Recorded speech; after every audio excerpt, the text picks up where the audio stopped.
What the Friday 1995 cast kept hidden for decades. What happens when the hilarious porch-side comfort of a generational classic like Friday is peeled back to reveal a dark, gut-wrenching reality?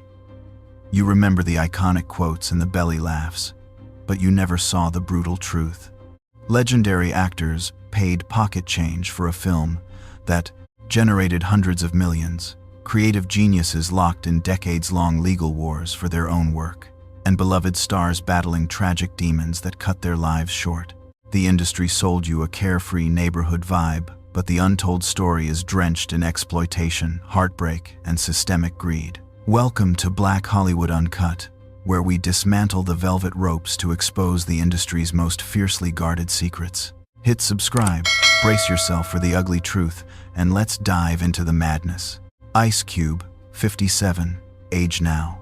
Before he became the titan of industry and the face of an enduring cultural franchise, O'Shea Jackson, better known to the world as Ice Cube, was a young man navigating the complex, often volatile reality of South Central Los Angeles.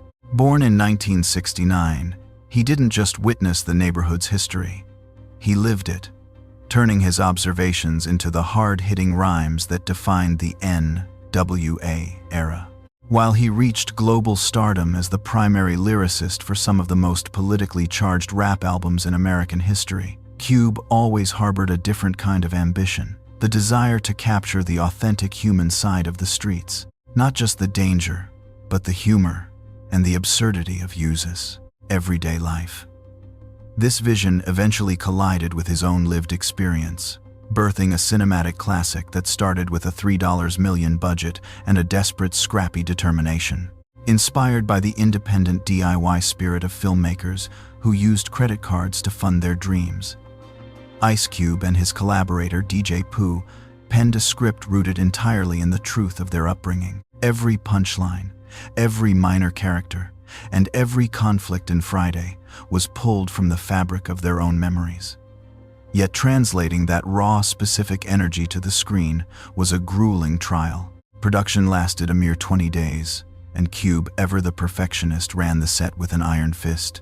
He famously stayed completely sober throughout the entire filming process, recognizing that to maintain his creative vision amidst a chaotic production, he had to remain present and focused for every single decision. That discipline paid off. When the film exploded into a worldwide success, grossing over $27 million, it didn't just mark the beginning of a trilogy, it signaled the start of a long, arduous war for creative autonomy. For over 2 decades, Cube found himself locked in a high-stakes legal and creative battle with studio executives who held the rights to the world he had created. It was a disheartening realization in the Hollywood machine. The person who breathes life into a story often holds the least amount of power over it. This struggle became a defining chapter of his career. While many celebrities would have folded under the corporate pressure, Cube's resolve never wavered. He refused to let the franchise that defined a generation be distorted or sold off. His relentless commitment to reclaim the story of Craig Jones and Smokey finally culminated in a historic victory in 2025. Now, with total creative control, he is orchestrating the final chapter, Last Friday, ensuring that the legacy remains entirely his, the way it should have been from the start. Today, at 57 years old, Ice Cube stands as much more than just a rapper or an actor.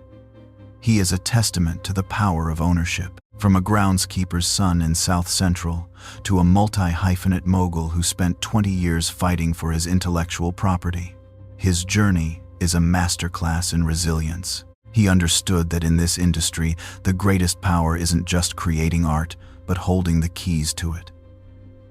As he prepares to bring his characters back to the big screen on his own terms, he reminds us all that when you remain true to your roots and fight for your vision, you don't just win the game, you rewrite the rules. Whether you view him as a rap pioneer or a cinematic mastermind, one thing is certain. Ice Cube's legacy isn't just written in his lyrics or his films.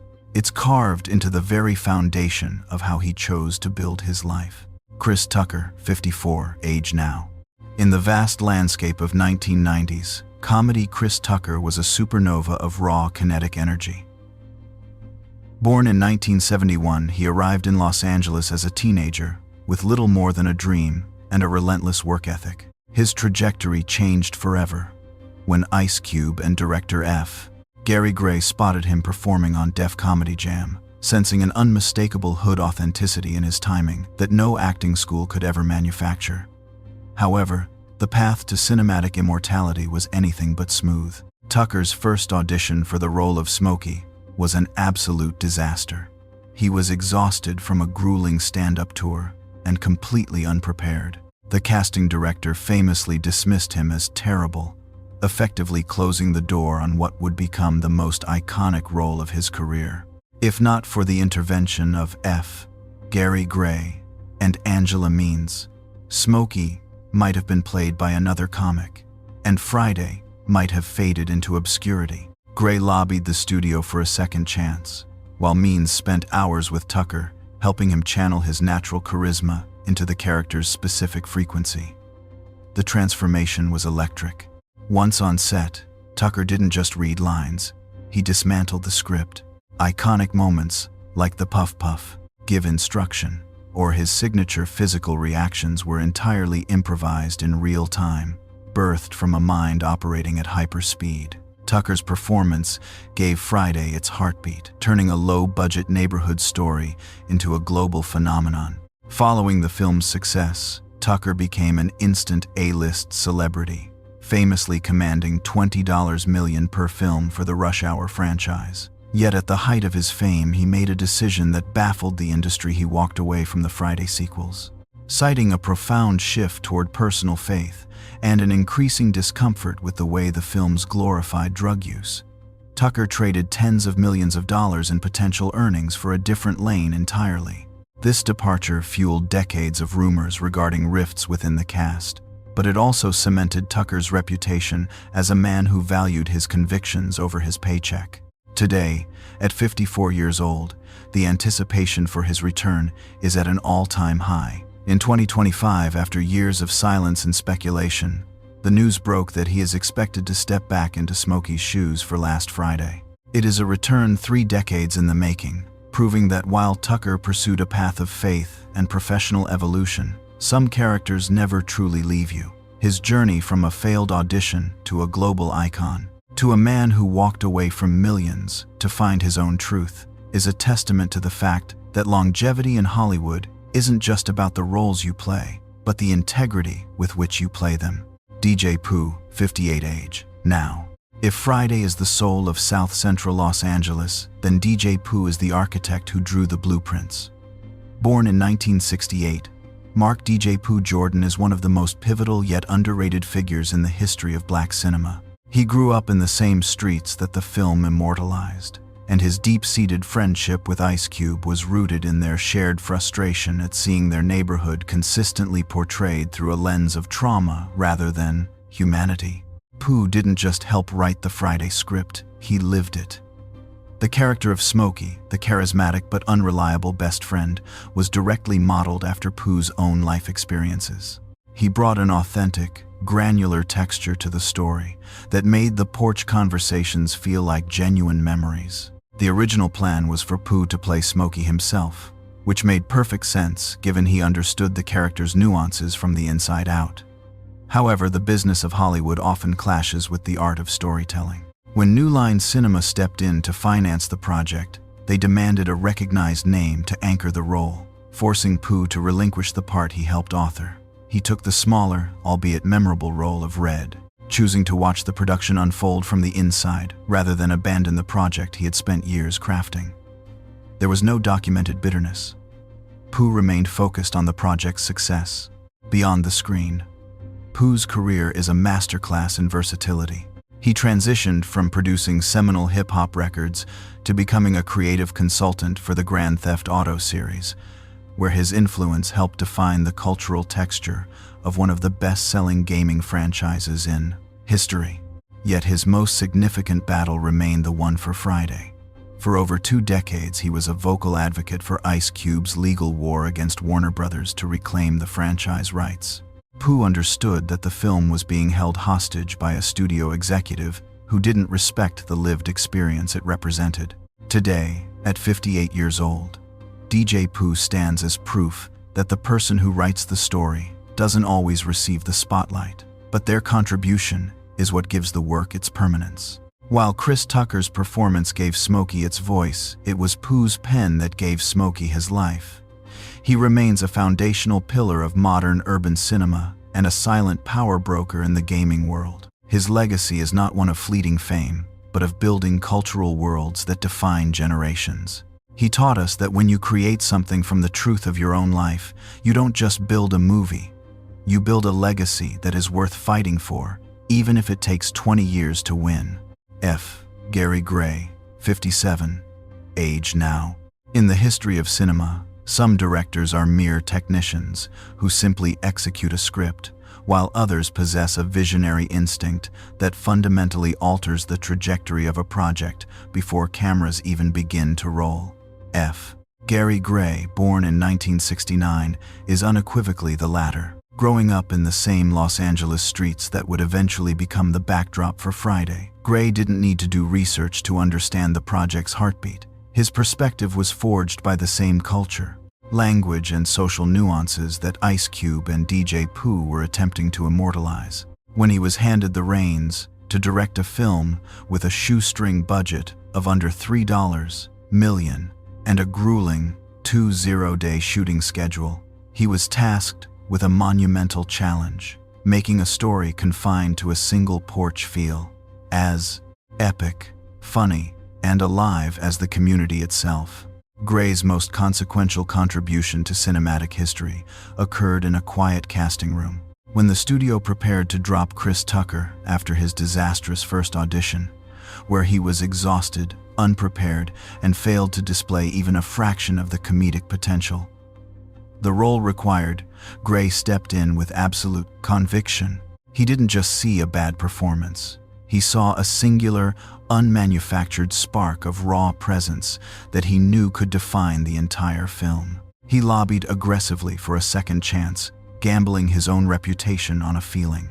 That gamble paid off in a performance that turned Friday into a generational touchstone. Gray's directorial hand was light but precise, allowing the improvisation to flow naturally while maintaining a cohesive, authentic visual style. The success of Friday was not a fluke. It was the launching pad for a career of immense range and commercial dominance. After Friday, Gray directed cult classics like Set It Off and high-octane blockbusters such as The Italian Job. He later demonstrated his ability to handle monumental weight with Straight Outta Compton, the 2015 NWA biopic that reconnected him with Ice Cube's roots and became one of the highest-grossing music biopics of all time. Gray has a gift for navigating the friction between personal gritty stories and broad, massive appeal. Today, at 57 years old, F. Gary Gray is one of the most respected directors in Hollywood, a master of both intimate drama and massive spectacle. His journey is a reminder that a director's greatest tool is not the camera, but their intuition. He saw the genius in a failing audition, and in doing so, he saved a film that would go on to change the cultural landscape forever. He remains a bridge between the street-level authenticity of his origins and the global reach of his professional success, proving that when you trust your instincts, you don't just finish a movie, you define an era. Angela Means, 57, age now.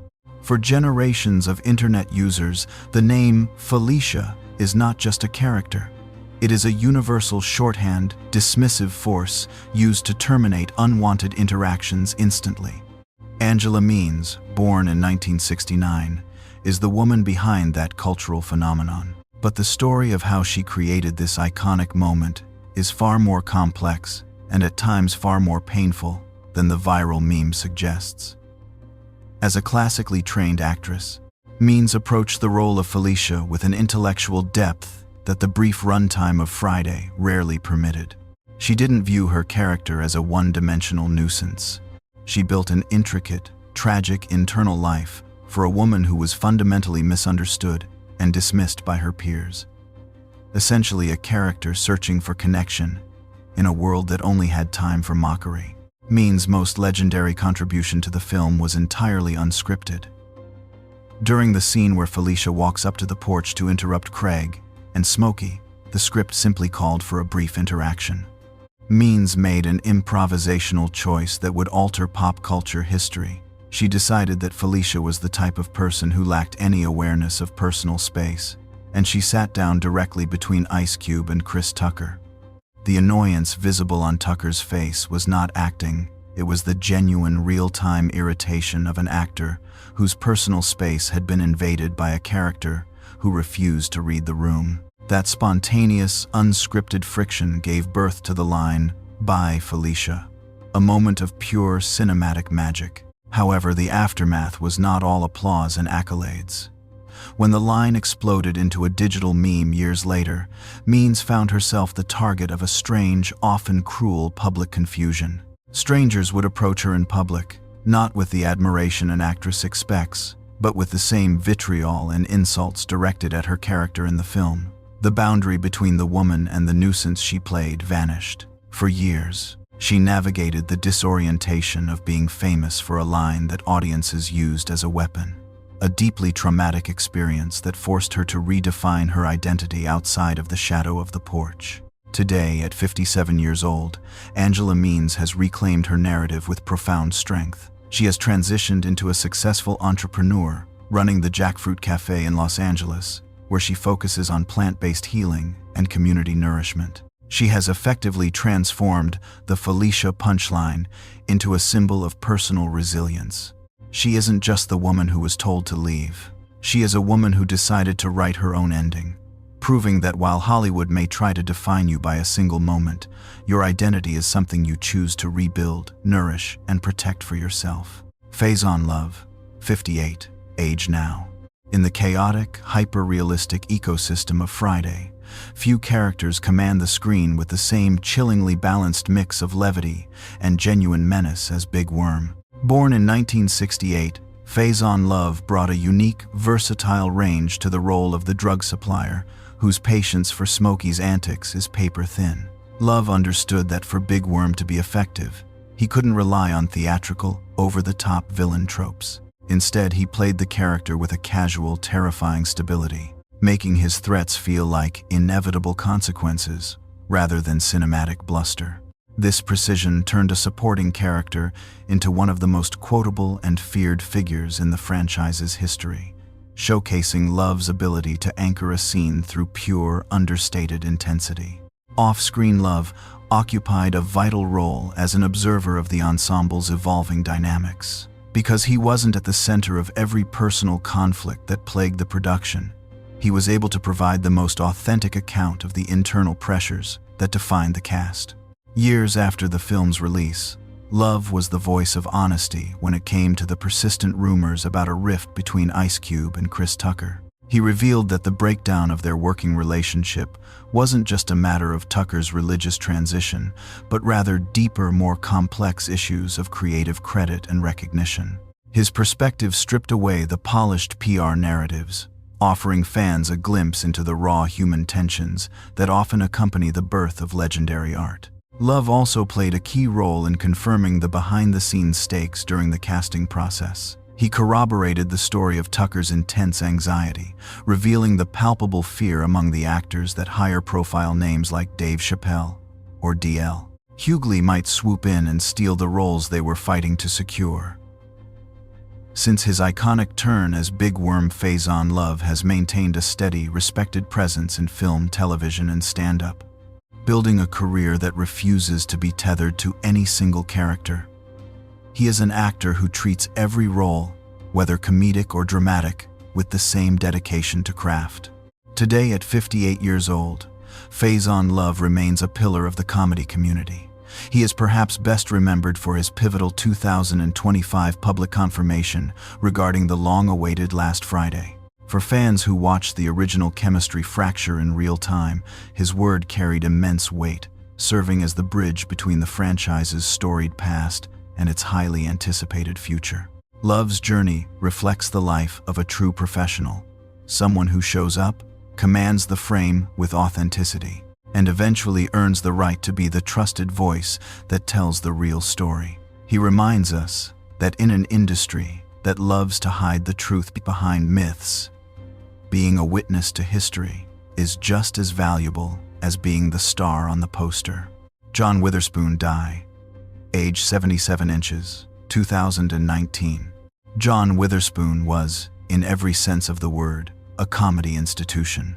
Born in 1942, he entered the entertainment world through the most grueling training ground imaginable, the club circuits of the 1960s and 70s, where he held his own alongside legends like Richard Pryor and David Letterman.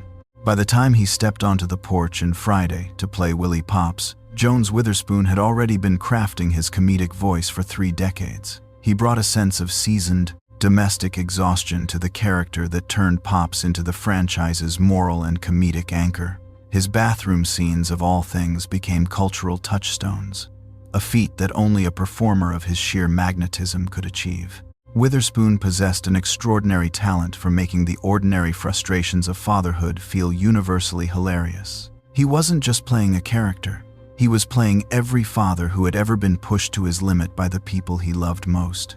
Offset, he was equally direct and unapologetically honest. In interviews conducted years after the film's massive commercial success, Witherspoon offered the most pragmatic and sobering reality check regarding the project's business side. He revealed that the principal cast members were paid roughly $5,000 each for the entire production, a figure that put the massive hundreds of millions dollar value of the resulting franchise into stark, often uncomfortable perspective. He didn't shy away from the business realities of Hollywood, and that transparency made him a beloved, trusted figure to his peers and fans alike.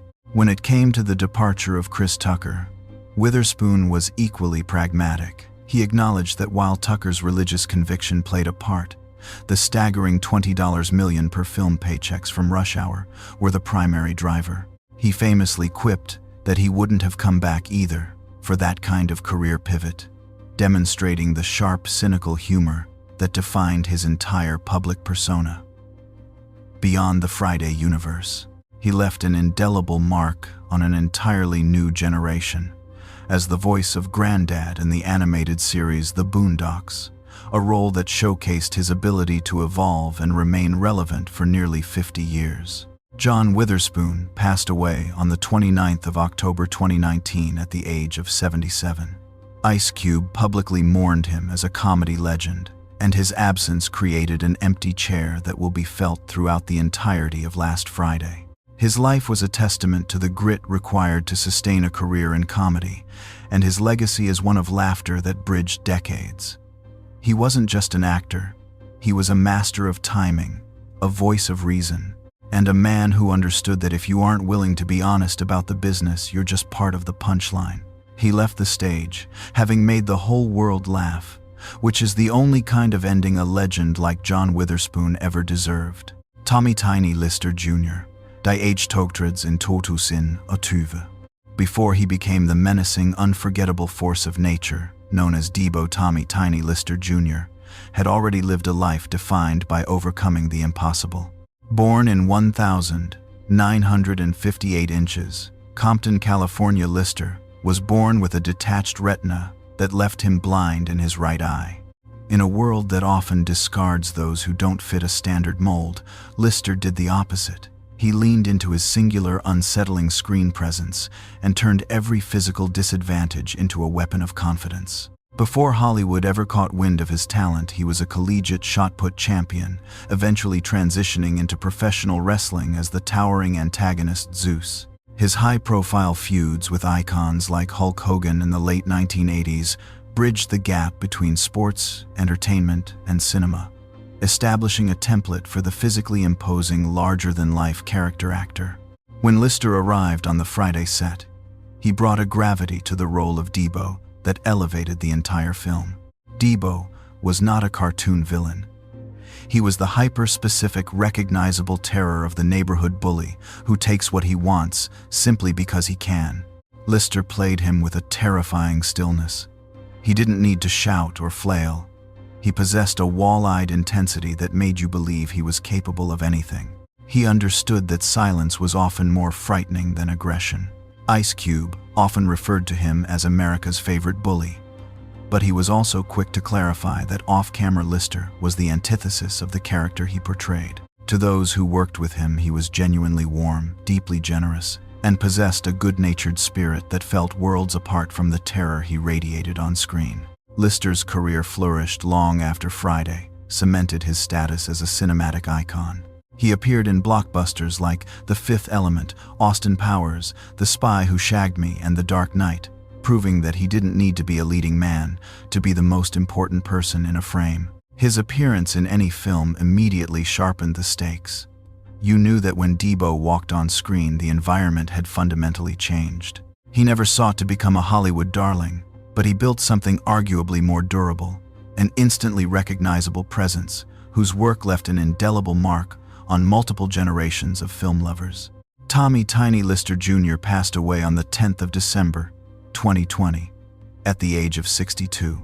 His death came during a year when the world was already reeling from global instability, and for many fans, losing him felt like losing a piece of something irreplaceable. He was more than a character actor. He was a cultural landmark. Debo took everyone's chain in the movie, and in the end, it felt as though nobody ever truly got them back. He remains a testament to the power of leaning into what makes you different, turning a physical limitation into a legendary screen legacy that will be quoted and feared for decades to come. Bernie Mac, Die Age, 50 Zoll, 2008. Bernie Mac's path to greatness was forged in the fires of personal struggle. Born Bernard Jeffrey McCullough in 1957, he grew up in the harsh reality of Chicago, navigating a childhood marked by instability and pain. The defining moment of his life occurred when he was a young boy, watching his mother, who was battling cancer, find a brief moment of pure, genuine laughter while watching Bill Cosby on television. In that instant, Bernie made a vow he would become the reason people laughed, providing a reprieve that no illness could touch. He spent the rest of his life keeping that promise, evolving from a local Chicago comic into one of the most confrontational take-no-prisoners voices in the history of stand-up comedy. By the time he landed the role of Pastor Clever in Friday, Bernie Mac was already a force to be reckoned with in the comedy underground. His role as the neighborhood preacher, who was significantly less holy than his title suggested, offered a glimpse of the unfiltered energy that would soon make him a mainstream phenomenon. He was not a subtle performer.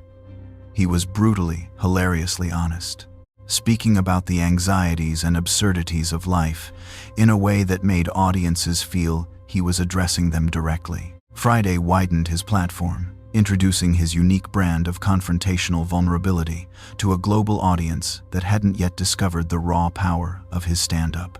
What followed was nothing short of extraordinary. His centerpiece performance in the 2000 documentary, The Original Kings of Comedy, directed by Spike Lee, showcased him as a performer of unmatched intensity. This momentum propelled him to The Bernie Mac Show, which ran for 5 seasons on Fox and earned him an Emmy and a Peabody Award. He brought that same singular energy to the screen, showing the world that he was a man who could command an audience with nothing more than a piercing stare and a well-timed line. He was a comedian who never apologized for his truth, which is exactly why the world fell in love with him.